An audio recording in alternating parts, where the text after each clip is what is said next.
ಮೊದಲಿಗೆ ನಾವು ಗುರುವಂದನೆಯನ್ನ ಮಾಡೋಣ.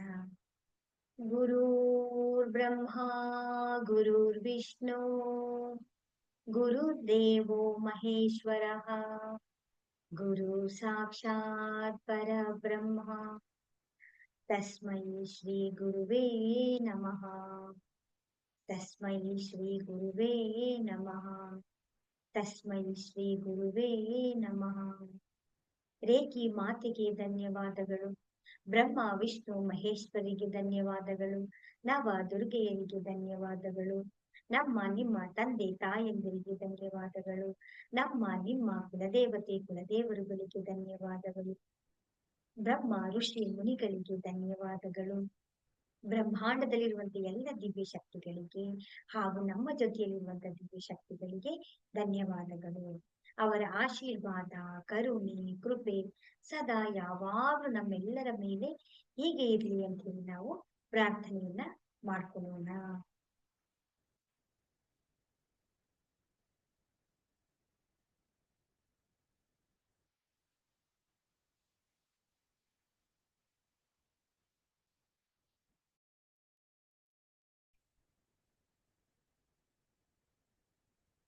ನಿಮ್ಮೆಲ್ಲರಿಗೂ ಕೂಡ ನಾವು ಧ್ಯಾನವನ್ನ ಹೇಗೆ ಮಾಡುವುದು ಅಂತ ಹೇಳಿ ನೋಡೋಣ. ಎಲ್ಲರಿಗೂ ಗೊತ್ತಿದೆ ನಾವು ಧ್ಯಾನವನ್ನ ಮಾಡ್ಬೇಕು ಅಂತ ಹೇಳಿ. ಅದ್ ನಾವೇನ್ ಅನ್ಕೋಬಿಡ್ತೀವಿ ಅಂತ ಹೇಳಿದ್ರೆ, ಧ್ಯಾನವನ್ನ ಮಾಡ್ಬೇಕು ಅಂತ ಹೇಳಿದ್ರೆ ನಾವು ಹೀಗೆ ಕೂತ್ಕೊಳ್ಬೇಕು, ಹೀಗೆ ಆಸನ ಹಾಕೋಬೇಕು, ಹೀಗೆ ಕೈ ಬೆರಳುಗಳನ್ನ ಇಟ್ಕೊಳ್ಬೇಕು, ಇದೇ ತರ ಮಾಡ್ಬೇಕು, ಈ ರೀತಿನೇ ಮಾಡ್ಬೇಕು ಅಂತ ಹೇಳಿ ನಮಗೆ ನಾವು ಏನ್ ಮಾಡಿದೀವಿ ಕಂಡೀಷನ್ಸ್ ಗಳನ್ನ ಹಾಕೋಬಿಡ್ತಾ ಇದ್ದೀವಿ. ಧ್ಯಾನ ಅಂತಂದ್ರೆ ಏನು ಅಂದ್ರೆ, ನಾವು ನಮ್ಮ ಏನೂ ಮಾಡದೇ ಇರುವಂತದ್ದು, ನಮ್ಮ ಪ್ರಯತ್ನವನ್ನ ನಾವು ಏನೂ ಮಾಡದೇ ಇರುವಂತದ್ದು. ಗಮನ ಎಲ್ಲ ನಾವು ಒಂದೇ ಕಡೆ ಕೇಂದ್ರೀಕರಿಸ್ಬೇಕಾ? ಇಲ್ಲ. ನಾವ್ ಏನೂ ನಾವ್ ಏನೂ ಮಾಡಬಾರ್ದು. ಈಗ ನಾವು ಜಪಮಾಲೆ ಎಣಿಸ್ತಾ ಇದ್ವಿ, ಅವಾಗ ಏನಾಯ್ತು? ಅದು ಕ್ರಿಯೆ ಆಯ್ತು. ನಾವು ಪೂಜೆ ಮಾಡ್ತಾ ಇದ್ದೀವಿ, ಅದು ಕ್ರಿಯೆ ಆಯ್ತು. ಹೂಗಳಿಂದ ಅರ್ಚನೆ ಮಾಡ್ತಾ ಇದ್ದೀವಿ, ಅದು ಕ್ರಿಯೆ ಆಯ್ತು. ಅದು ಧ್ಯಾನ ಅನ್ಸ್ಕೊಳ್ಳೋದಿಲ್ಲ. ಧ್ಯಾನ ಅಂತಂದ್ರೆ ಏನು? ನಮ್ಮ ಪ್ರಯತ್ನವನ್ನ ನಾವು ಏನೂ ಮಾಡದೇ ಇರುವಂತದ್ದು. ಧ್ಯಾನ ತನಗೆ ತಾನೇ ಗತಿಸುತ್ತೆ. ಅದ್ ಹೀಗೆ ಆಗ್ಬೇಕು, ಹೀಗೆ ಮಾಡ್ಬೇಕು ಅಂತ ನಾವು ಯಾವುದೇ ಪ್ರಯತ್ನವನ್ನ ಕೂಡ ನಾವು ಮಾಡಬಾರ್ದು. ನಿಮ್ಗೆ ಸುಖಾಸನದಲ್ಲಿ ಕೂತ್ಕೊಳ್ಳಿ, ನಿಮ್ಗೆ ಯಾವ ಆಸನ ಬೇಕೋ ಅದ್ರಲ್ಲಿ ಕೂತ್ಕೊಳ್ಳಿ. ಆರಾಮ್ಸೆ ಕೂತ್ಕೊಳ್ತೀರಾ ಕೂತ್ಕೊಳ್ಳಿ, ಚೇರ್ ಮೇಲೆ ಕೂತ್ಕೊಳ್ತೀರಾ ಕೂತ್ಕೊಳ್ಳಿ, ಕಾಲ್ ಹಿಡ್ಕೊಂಡು ಕೂತ್ಕೊಳ್ತೀರಾ ಕೂತ್ಕೊಳ್ಳಿ, ಸೋಫಾ ಮೇಲೆ ಕೂತ್ಕೊಳ್ತೀರಾ ಕೂತ್ಕೊಳ್ಳಿ. ನಾವ್ ಹೀಗೆ ಧ್ಯಾನ ಮಾಡ್ಬೇಕು, ಹಾಗೆ ಯಾವ ಸಮಯದಲ್ಲಿ ಮಾಡ್ಬೇಕು, ಯಾವ ಸಮಯದಲ್ಲಾದ್ರೂ ಮಾಡ್ಬಹುದು. ಇಂಥ ಸಮಯದಲ್ಲೇ ಮಾಡ್ಬೇಕು ಅಂತನೂ ಕೂಡ ಏನಿಲ್ಲ. ಸುಖಾಸನ ಅಂತಂದ್ರೆ ಏನು? ನಿಮಗೆ ಸುಖವನ್ನ ಕೊಡುವಂತ ಆಸನ, ಆನಂದ ಕೊಡುವಂತ ಆಸನ ಯಾವುದಾದ್ರೂ ಆಗಿರ್ಬೋದು. ಅದನ್ನ ಹಾಕಿಕೊಂಡು ನಾವು ಧ್ಯಾನವನ್ನ ಮಾಡ್ಬೇಕು. ಧ್ಯಾನದಲ್ಲಿ ಏನ್ ಮಾಡ್ಬೇಕು? ನಾವು ನಮ್ಮ ಕಣ್ಣನ್ನ ಮುಚ್ಚಿ ನಾವು ಒಳಗಣ್ಣಿನಿಂದ ನೋಡೋದನ್ನ ಕಲಿಬೇಕು. ಆ ಒಳಗಣ್ಣಿನಿಂದ ನಾವು ನೋಡೋದನ್ನ ಗೊತ್ತಾಗೋಯ್ತು ಅಂತ ಹೇಳಿದ್ರೆ ನಮಗೆ ಧ್ಯಾನ ಬಂತು ಅಂತಾನೆ ಅರ್ಥ.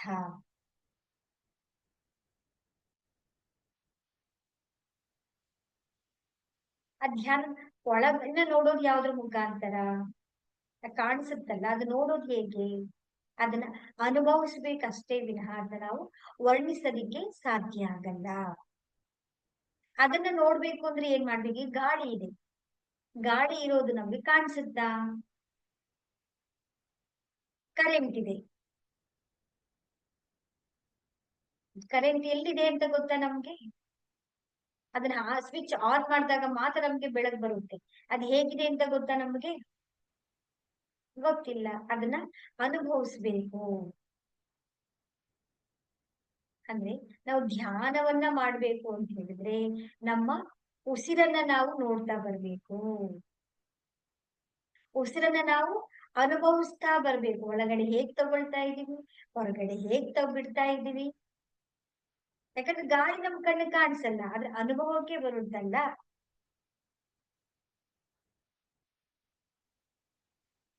ಹಾಗಾಗಿ ಆ ಧ್ಯಾನ, ಉಸಿರನ್ನ ನಾವು ನೋಡ್ತಾ ಬಂತು ಅಂತ ಹೇಳಿದ್ರೆ ಧ್ಯಾನ ಆಗುತ್ತೆ.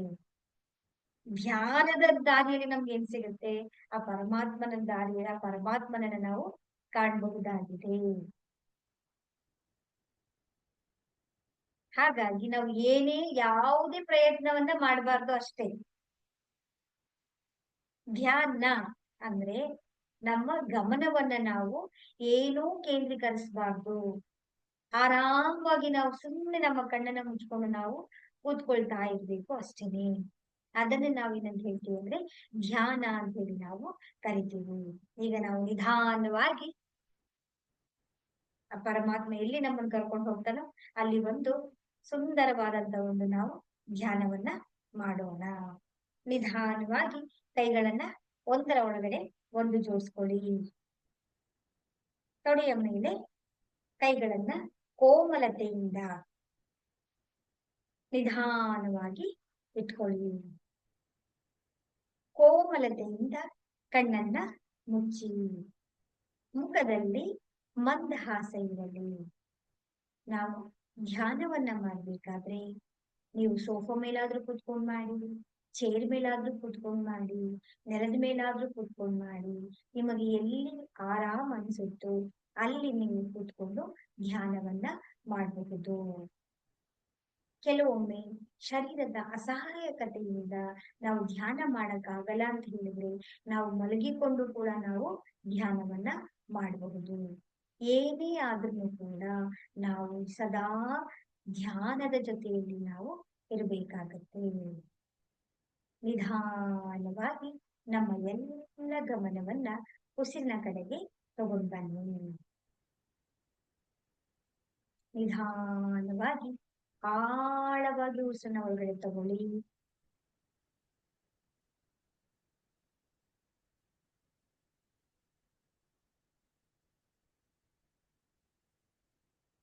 ನಿಧಾನವಾಗಿ ಉಸಿರನ್ನ ಹೊರಗೆ ಬಿಡಿ.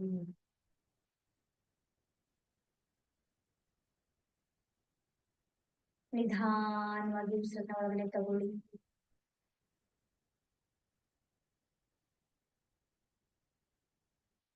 ನಿಧಾನವಾಗಿ ಉಸಿರನ್ನ ಹೊರಗೆ ಬಿಡಿ.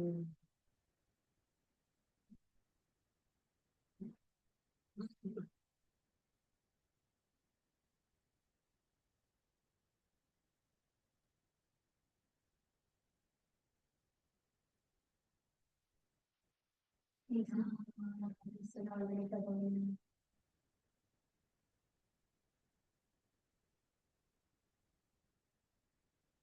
ನಿಧಾನವಾಗಿ ಉಸಿರನ್ನ ಹೊರಗೆ ಬಿಡಿ.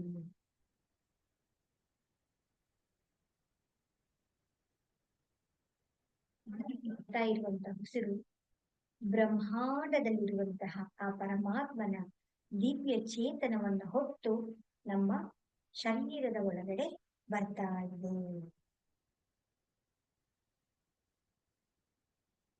ಒಳಗೆ ಬಂದಂತ ಉಸಿರು ನಮ್ಮ ಶರೀರಕ್ಕೆ ಚೈತನ್ಯವನ್ನ ತುಂಬಿ ನಮ್ಮ ಶರೀರದಲ್ಲಿರುವಂತಹ ಎಲ್ಲ ನಕಾರಾತ್ಮಕ ಶಕ್ತಿಗಳನ್ನ ಬ್ರಹ್ಮಾಂಡದಲ್ಲಿ ಹೊರಗಡೆ ವಿಲೀನಗೊಳಿಸ್ತಾ ಇದೆ.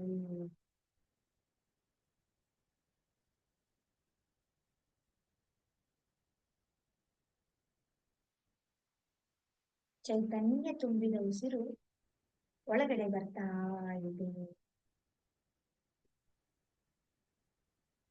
ನಮ್ಮ ಶರೀರದಲ್ಲಿರುವಂತಹ ಎಲ್ಲ ನಕಾರಾತ್ಮಕ ಶಕ್ತಿಗಳನ್ನ ಕಪ್ಪು ಕಪ್ಪು ಕಪ್ಪು ಕಪ್ಪು ಹೊಗೆಯ ರೀತಿಯಲ್ಲಿ ಬ್ರಹ್ಮಾಂಡದಲ್ಲಿ ವಿಲೀನಗೊಳಿಸ್ತಾ ಇದೆ.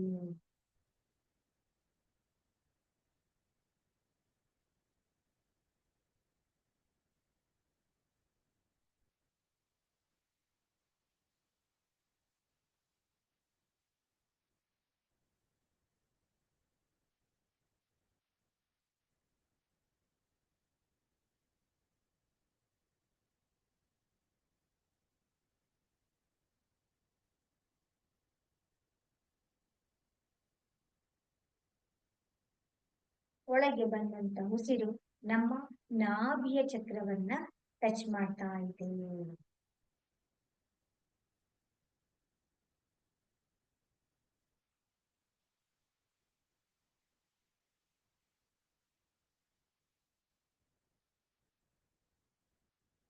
ಹಾಗೆ ಉಸಿರು ನಿಧಾನವಾಗಿ ಹೊರಗಡೆ ಹೋಗ್ತಾ ಇದೆ. ಇದೆಲ್ಲವನ್ನ ಕೂಡ ನಮ್ಮ ಮೂರನೇ ಕಣ್ಣು ಅನುಭವಿಸ್ತಾ ಇದೆ, ಗಮನಿಸ್ತಾ ಇದೆ, ಹಾಗೆ ನೋಡ್ತಾ ಇದೆ. ಈಗ ನಾವು ಉಸಿರನ್ನ ಒಳಗಡೆನೂ ತಗೊಳ್ಳೋದಿಲ್ಲ, ಹೊರಗಡೆನೂ ಬಿಡುವಾಗಿಲ್ಲ. ಸಹಜವಾಗಿ ಉಸಿರು ತನಗೆ ತಾನೇ ಒಳಗಡೆ ಬರ್ತಾ ಇದೆ, ತನಗೆ ತಾನೇ ಹೊರಗಡೆ ಹೋಗ್ತಾ ಇದೆ.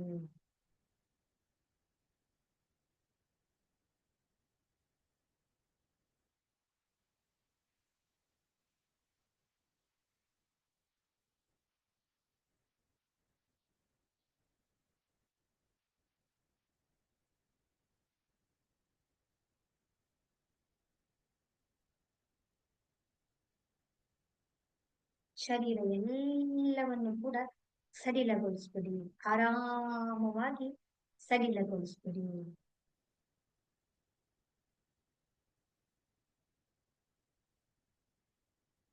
ಉಸಿರು ತನಗೆ ತಾನೇ ಬರ್ತಾ ಇದೆ, ಉಸಿರು ತನಗೆ ತಾನೇ ಹೊರಗಡೆ ಹೋಗ್ತಾ ಇದೆ. ನಮ್ಮ ಯಾವುದೇ ಪ್ರಯತ್ನವೂ ಕೂಡ ಇಲ್ಲ.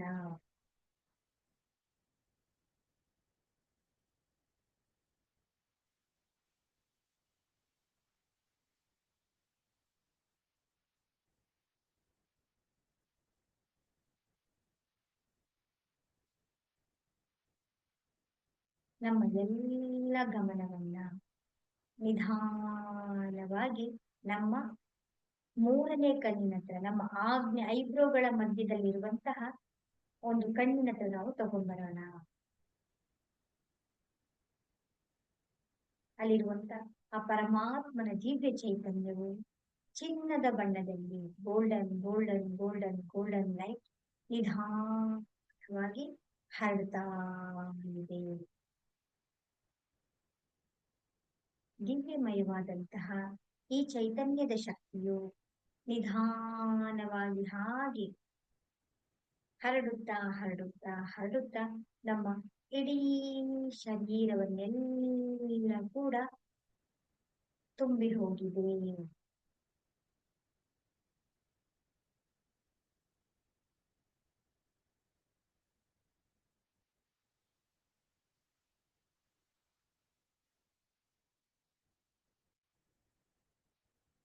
ಒಂದು ದಿವ್ಯಮಯವಾದಂತಹ ಬೆಳಕಿನ ಪ್ರಕಾಶ, ಆ ಬೆಳಕು ನಮ್ಮ ಶರೀರದ ಎಲ್ಲ ಕಡೆನೂ ಕೂಡ ಆವರಿಸಿಕೊಂಡಿದೆ.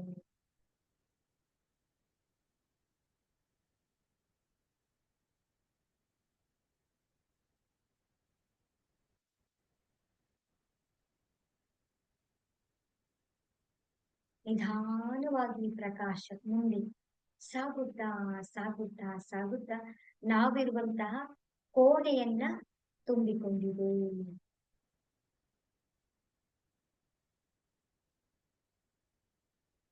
ಮೂರನೇ ಕಣ್ಣಿನಿಂದ ಬರ್ತಾ ಇರುವಂತಹ ಆ ಪರಮಾತ್ಮನ ದಿವ್ಯ ಚೈತನ್ಯದ ಶಕ್ತಿಯು ನಮ್ಮ ನಾವಿರುವಂತಹ ಕೋಣೆಯನ್ನ ತುಂಬಿಕೊಂಡಿದೆ. ನಾಲ್ಕು ಕಡೆಗಳಲ್ಲಿಯೂ ಕೂಡ ಪ್ರಕಾಶ ಪ್ರಕಾಶ ಪ್ರಕಾಶ. ಹಾಗೆ ನಿಧಾನವಾಗಿ ಮುಂದೆ ಸಾಗುತ್ತಾ ಸಾಗುತ್ತಾ ಸಾಗುತ್ತಾ ನಾವಿರುವಂತಹ ಗ್ರಾಮವನ್ನ, ನಗರವನ್ನ ವ್ಯಾಪಿಸಿದೆ. ನಗರವೆಲ್ಲವೂ ಕೂಡ ಈ ಚೈತನ್ಯದಿಂದ, ಪ್ರಕಾಶದಿಂದ ತುಂಬಿ ಹೋಗಿದೆ.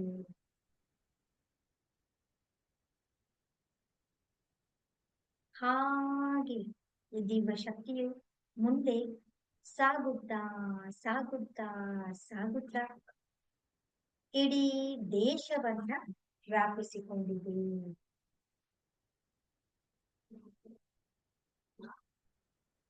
ಹಾಗೆ ನೀವು ಕಲ್ಪನೆ ಮಾಡ್ಕೊಳ್ತಾ ಬನ್ನಿ.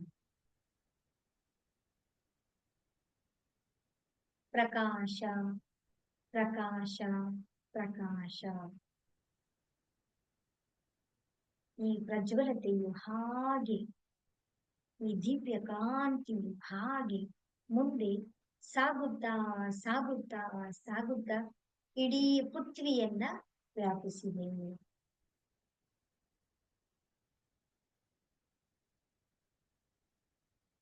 ಪೃಥ್ವಿಯಿಂದ ಹಾಗೆ ಮುಂದೆ ಸಾಗುತ್ತಾ ಸಾಗುತ್ತಾ ಸಾಗುತ್ತಾ ಇಡೀ ಬ್ರಹ್ಮಾಂಡದಲ್ಲೆಲ್ಲವೂ ಕೂಡ ಈ ಪರಮಾತ್ಮನ ದಿವ್ಯ ಚೈತನ್ಯವು ಎಲ್ಲ ಕಡೆಗಳಲ್ಲೂ ಕೂಡ ಹರಡಿಕೊಂಡಿದೆ.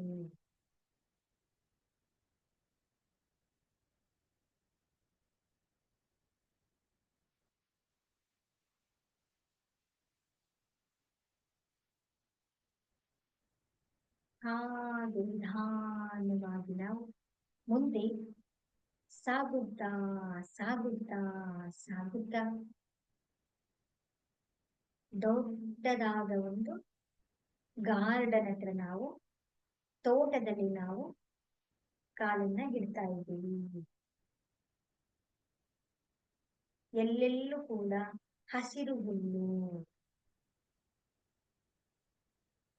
ಈ ಹುಲ್ಲಿನ ಮೇಲೆ ಒಂದೊಂದೇ ಒಂದೊಂದೇ ಒಂದೊಂದೇ ಹೆಜ್ಜೆಯನ್ನ ಮುಂದೆ ಹಾಕುತ್ತಾ ಹಾಕುತ್ತಾ ಮುಂದೆ ಸಾಗ್ತಾ ಇದ್ದೀವಿ.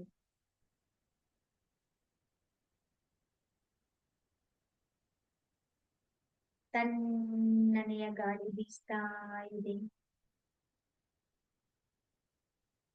ಹಾಗೆ ನಿಧಾನವಾಗಿ ಹುಲ್ಲಿನ ಮೇಲೆ ಹೆಜ್ಜೆಯನ್ನು ಹಾಕ್ತಾ ಇದ್ದೀವಿ. ಹುಲ್ಲು ಮೆತ್ತನೆಯ ಹುಲ್ಲು ನಮ್ಮ ಕಾಲುಗಳಿಗೆ, ಪಾದದಲ್ಲಿ ಅನುಭವಕ್ಕೆ ಬರ್ತಾ ಇದೆ. ತಣ್ಣನೆಯ ನೀರಿನ ಅನುಭವವು ಕೂಡ ಹನಿಗಳು ಟಚ್ ಆಗ್ತಾ ಇದೆ.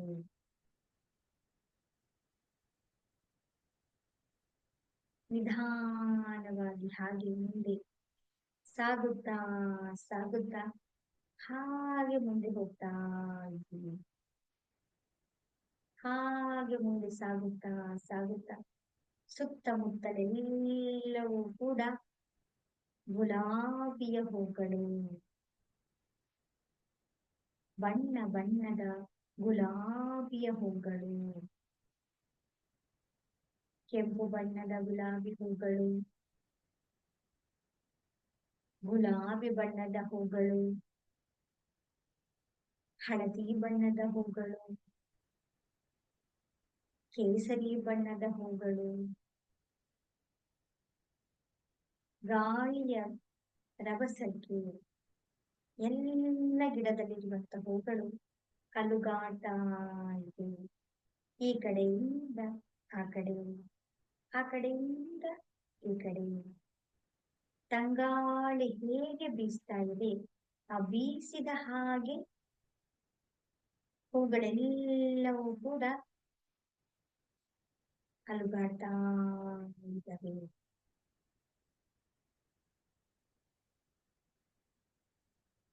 ಆ ಗುಲಾಬಿಯ ಪರಿಮಳ, ಸುಗಂಧವೂ ಕೂಡ ಬರ್ತಾ ಇದೆ.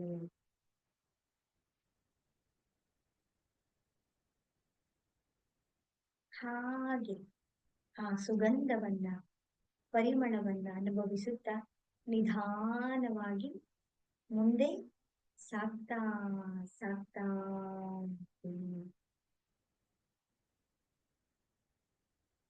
ಹಾಗೆ ನಿಧಾನವಾಗಿ ನಾವು ಮುಂದೆ ಸಾಗ್ತಾ ಸಾಗ್ತಾ ಸಾಗ್ತಾ ಆ ತೋಟದಲ್ಲಿ ಹಾಗೆ ಮುಂದೆ ಮುಂದೆ ಹೋಗ್ತಾ ಅಲ್ಲೊಂದು ಗುಡಿಸಲು ಕಾಣ್ತಾ ಇದೆ. ನಿಧಾನವಾಗಿ ಒಂದೊಂದೇ ಒಂದೊಂದೇ ಹೆಜ್ಜೆಯನ್ನು ಹಾಕ್ತಾ ಮುಂದೆ ಸಾಗ್ತಾ ಇದ್ದೀನಿ. ಹಾಗೆ ಮುಂದೆ ಸಾಗುತ್ತಾ ಸಾಗುತ್ತಾ ಬಾಗಿಲ ಬಳಿ ನಾವು ಬಂದಿದ್ದೀವಿ. ನಿಧಾನವಾಗಿ ನಾವು ಆ ಬಾಗಿಲನ್ನ ತಳ್ಳಿದ ತಕ್ಷಣ ಪ್ರಕಾಶಮಯವಾದಂತಹ ಬೆಳಕು.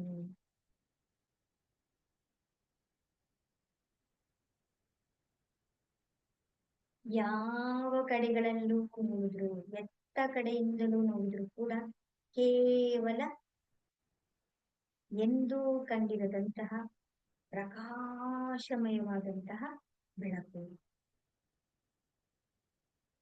ಕೇವಲ ಬೆಳಕು ಕಾಣ್ತಾ ಇದೆ. ಎಲ್ಲೆಲ್ಲೂ ಬೆಳಕು ಬೆಳಕು ಬೆಳಕು. ನಿಧಾನವಾಗಿ ಮನೆ ಒಳಗಡೆ ಹೋಗಿದ್ದೀರಾ. ನಾವು ಕೂಡ ಆ ಬೆಳಕಿನಲ್ಲಿ ಮುಳುಗಿ ಹೋಗಿದ್ದೇವೆ.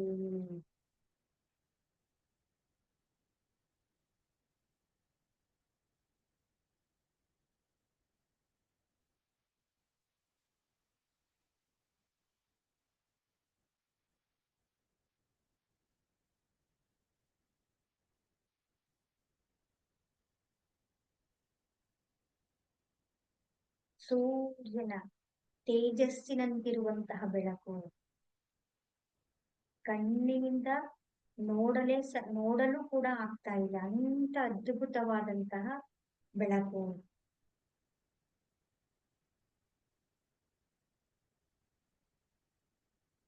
ಆ ಬೆಳಕು ನಿಮ್ಮ ಕೈಯನ್ನ ಹಿಡ್ಕೊಂಡಿದೆ. ನಿಧಾನವಾಗಿ ನಿಮ್ಮನ್ನ ಮುಂದೆ ಬಂದು ನಿಂತಿದೆ. ಆ ಬೆಳಕು ನಿಮ್ಮನ್ನ ನೋಡ್ತಾ ಇದೆ. ನಿಮ್ಮ ಎರಡೂ ಕೈಗಳನ್ನ ಕೂಡ ಬೆಳಕು ಹಿಡಿದುಕೊಂಡಿದೆ. ನೋಡಿ ಆ ಬೆಳಕು ಯಾವುದು?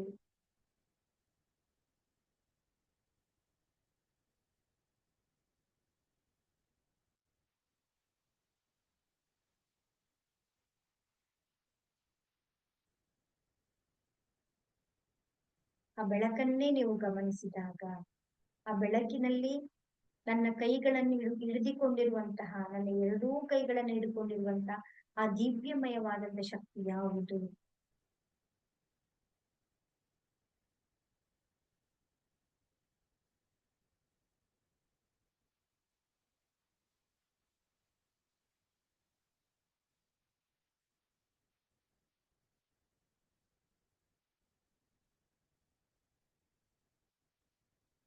ಆ ದಿವ್ಯ ಶಕ್ತಿ ಮತ್ಯಾರು ಅಲ್ಲ,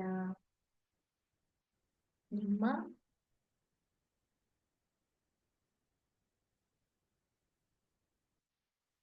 ನೀವು ಆರಾಧನೆ ಮಾಡ್ತಾ ಇರುವಂತಹ ಆ ಕುಲದೇವರು. ಸಾಕ್ಷಾತ್ ಪಾರ್ವತಿಯ ರೂಪದಲ್ಲಿ ಬಂದು ಮುಂದೆ ನಿಂತಿದ್ದಾರೆ.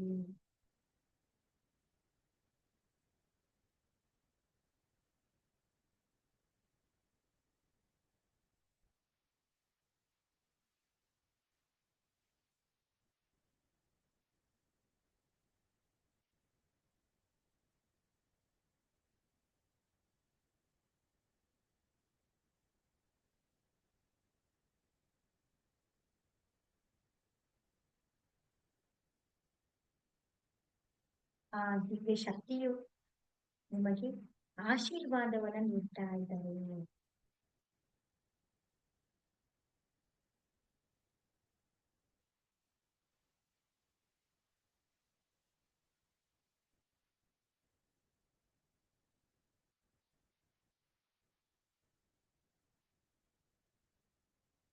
ಆ ಆಶೀರ್ವಾದವು ನಿಮ್ಮ ಶರೀರವನ್ನೆಲ್ಲ ಕೂಡ ಆವರಿಸಿಕೊಂಡಿದೆ.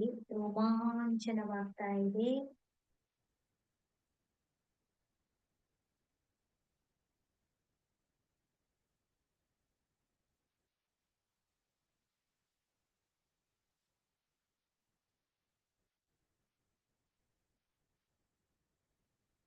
ತುಂಬಾ ಆನಂದ, ಎಂತ ಸಂತೋಷ, ಇದು ಸಾಧ್ಯನಾ ಅಂತ ಅನಿಸ್ತಾ ಇದೆ.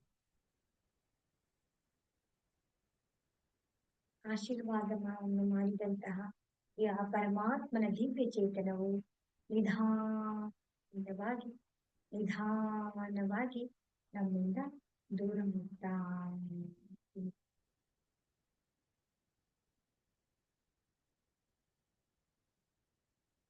ಶರೀರವೆಲ್ಲವೂ ಕೂಡ ಆಶೀರ್ವಾದದಿಂದ ತುಂಬಿ ಹೋಗಿದೆ. ಚೈತನ್ಯಮಯವಾದಂತಹ ಈ ಶರೀರವು ನಿಧಾನವಾಗಿ ಆ ಮನೆಯ ಒಳಗಡೆಯಿಂದ ನಾವು ಹೊರಗಡೆ ಬರ್ತಾ ಇದ್ದೀವಿ. ನಿಧಾನವಾಗಿ ಬಾಗಿಲನ್ನು ತೆಗೆದು ಒಂದೊಂದೇ ಹೆಜ್ಜೆಯನ್ನು ಇಟ್ಟು ನಾವು ನಡ್ಕೊಂಡು ಬರ್ತಾ ಇದ್ದೀವಿ. ನಿಧಾನವಾಗಿ ನಿಧಾನವಾಗಿ ಒಂದೊಂದೇ ಹೆಜ್ಜೆಯನ್ನು ಇಡ್ತಾ ಹಾಗೆ ನಡ್ಕೊಂಡು ಬರ್ತಾ ಹಾಗೆ ಬರ್ತಾ ಎಲ್ಲ ಸುತ್ತಲೂ ಗುಲಾಬಿಯ ಗಿಡಗಳು, ಬಣ್ಣ ಬಣ್ಣದ ಹೂಗಳು, ಕೆಂಪು, ಹಳದಿ, ಗುಲಾಬಿ, ಕೇಸರಿ ಬಣ್ಣದ ಹೂಗಳೆಲ್ಲವೂ ಕೂಡ ಗಾಳಿ ಬೀಸಿದ ಕಡೆಗೆ ಅಲುಗಾಡ್ತಾ ಇದ್ದಾವೆ. ನಿಧಾನವಾಗಿ ಹಾಗೆ ಬರ್ತಾ ಹಾಗೆ ಹುಲ್ಲಿನ ಮೇಲೆ ಹೆಜ್ಜೆಯನ್ನು ಇಡ್ತಾ ಇದ್ದ ನಮ್ಮ ಚೇತನವು ನಿಧಾನವಾಗಿ ಮೂರನೇ ಕಣ್ಣಿನಲ್ಲಿ ಬಂದು ಸೇರಿದೆ.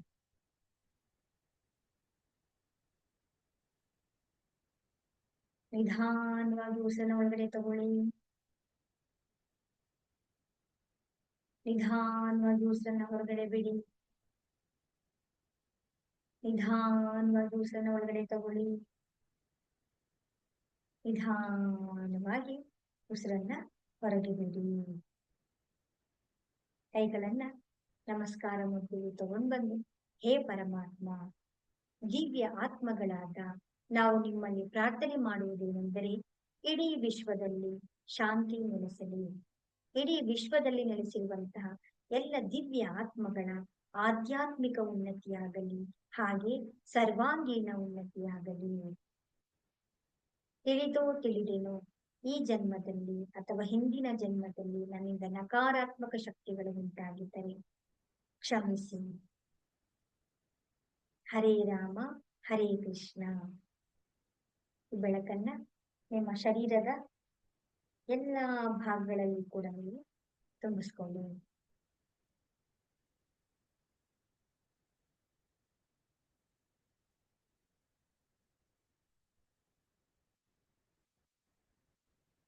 ಹೇಗಿತ್ತು ನಿಮ್ಮ ಅನುಭವ? ತುಂಬಾ ಅದ್ಭುತವಾಗಿತ್ತು. ಎಲ್ಲೆಲ್ಲೂ ಬರೀ ಬೆಳಕು ಬೆಳಕು ಬೆಳಕು.